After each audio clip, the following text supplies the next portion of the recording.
اللہ کا نام لینے سے انسان اچانک پہنچنے والی مصیبت سے بھی محفوظ رہتا ہے۔ عثمان بن عفان کہتے ہیں، میں نے رسول اللہ صلی اللہ علیہ وسلم سے سنا، آپ فرماتے تھے جس نے شام کو 3 بار یہ دعا پڑھ لی اسے صبح تک کوئی اچانک مصیبت نہیں آئے گی، کوئی اچانک مصیبت نہیں آئے گی۔ یعنی اس کا مطلب نہیں کہ دوسری آ جائے گی، یعنی ایک دم کسی قسم کی پریشانی اس کو لاحق نہیں ہوگی۔ اور وہ دعا ہے بسم اللہ الذی لا یضر مع اسمہ شیء فی الارض ولا فی السماء وہو السمیع العلیم۔ اللہ کے نام سے، وہ ذات کہ اس کے نام سے کوئی چیز زمین میں ہو یا آسمان میں نقصان نہیں دے سکتی، اور وہ خوب سنتا ہے اور خوب جانتا ہے۔ اور جس نے صبح کے وقت یہ دعا پڑھ لی اسے شام تک کوئی اچانک مصیبت نہیں آئے گی، اور جب شام کو کوئی پڑھ لے تو صبح تک اس کو پریشانی نہیں ہوگی۔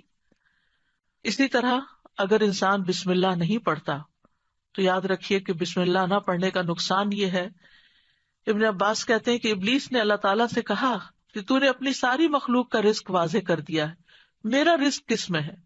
تو اللہ تعالیٰ نے فرمایا ہر اس چیز میں جس پر میرا نام نہ لیا جائے۔ تو گویا جس چیز پر ہم اللہ کا نام نہیں لیتے وہ رزق پھر شیطان کے حصے میں چلا جاتا ہے، گویا ہم اپنے دشمن ہی کو فیڈ کرتے ہیں۔ قیامت کے دن بھی اللہ کے نام سے وزنی کوئی چیز نہ ہوگی۔ پھر اسی طرح یعنی اس دعا کے پڑھنے کے مواقع کون کون سے ہیں؟ نمبر 1، ہر کام شروع کرنے سے پہلے، تاکہ اس میں برکت اور مدد حاصل ہو، اس کے اندر قبولیت ہو، ہمیں اخلاص نصیب ہو۔ پھر خاص طور پر کھانا کھانے سے پہلے حضرت عائشہ کہتی ہیں کہ رسول اللہ صلی اللہ علیہ وسلم نے فرمایا جب تم میں سے کوئی کھانا کھانے لگے تو چاہیے کہ اللہ تعالیٰ کا نام لے، پھر اگر شروع میں اللہ تعالیٰ کا نام لینا بھول جائے تو چاہیے کہ یوں کہے بسم اللہ اولہ و آخرہ، اللہ کے نام سے اس کھانے کے شروع میں اور آخر میں بھی۔ پھر اسی طرح لباس اتارتے وقت بسم اللہ پڑھنی چاہیے۔ انس رضی اللہ عنہ سے روایت ہے کہ نبی صلی اللہ علیہ وسلم نے فرمایا جنوں کی آنکھوں اور بنی آدم کی شرمگاہوں کا پردہ یہ ہے کہ جب ان میں سے کوئی اپنے کپڑے اتارے تو بسم اللہ پڑھ لے، یعنی اتارنے سے پہلے پڑھ لے، تو جن اور شیاطین کی نظر نہیں لگتی۔ اسی طرح جب آپ بچوں کو کپڑے تبدیل کروا رہے ہوں تو اس وقت بھی بسم اللہ پڑھ لیں۔ اسی طرح بیت الخلاء جاتے وقت یعنی اندر پاؤں رکھنے سے پہلے بسم اللہ پڑھ کے دروازہ کھولیں۔ حضرت علی رضی اللہ عنہ روایت کرتے ہیں، کہتے ہیں کہ رسول اللہ صلی اللہ علیہ وسلم نے فرمایا جنوں کی آنکھوں اور بنی آدم کی شرمگاہوں کا پردہ یہ ہے کہ جب ان میں سے کوئی بیت الخلاء جائے تو بسم اللہ پڑھ لے، کیونکہ جب انسان ننگا ہوتا ہے تو حفاظت کے فرشتے اس سے دور چلے جاتے ہیں۔ تو اس وقت حفاظت پھر کس سے حاصل ہوگی؟ جب آپ واش روم میں جانے سے پہلے بسم اللہ پڑھ کے پھر داخل ہوں گے۔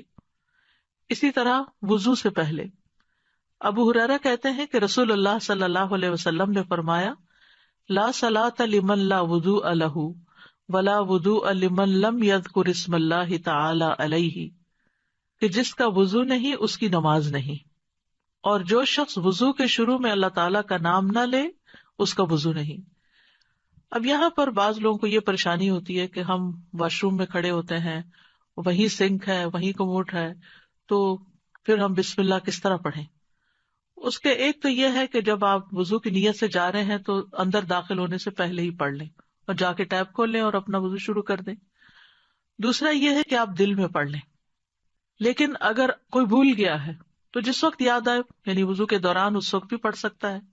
پھر اسی طرح پڑھنا ہی بھول گیا تو اس کا کیا مطلب وضو ہوا ہی نہیں سرے سے، یا پھر یہ کہ اس کی اگر وضو نہیں ہوا تو کیا نماز ہی نہیں ہوئی؟ نہیں، اس کا مطلب یہ ہے کہ اس کا وضو کامل نہیں ہوا۔ یہاں علماء نے اس کا مطلب یہ کیا ہے کہ اس کے وضو میں نقص رہ گیا، وضو ہو جائے گا، نماز ہو جائے گی، لیکن وہ جو برکت حاصل ہونی تھی یا زیادہ ثواب ملنا تھا اس سے انسان محروم ہو جاتا ہے۔ پھر اسی طرح یہ ہے کہ قرآن مجید کی قرأت سے پہلے بسم اللہ پڑھنی چاہیے۔ قتادہ سے روایت ہے، وہ کہتے ہیں کہ انس رضی اللہ عنہ سے سوال کیا گیا کہ نبی صلی اللہ علیہ وسلم کی قرأت کیسی تھی، تو انہوں نے بیان کیا کہ آپ صلی اللہ علیہ وسلم کھینچ کر پڑھتے تھے، پھر آپ نے بسم اللہ الرحمن الرحیم کو پڑھا، یعنی بسم اللہ الرحمن الرحیم، یعنی مد کے ساتھ پڑھتے تھے، الرحمان کو اور رحیم کو بھی کھینچ کر تلاوت کرتے تھے.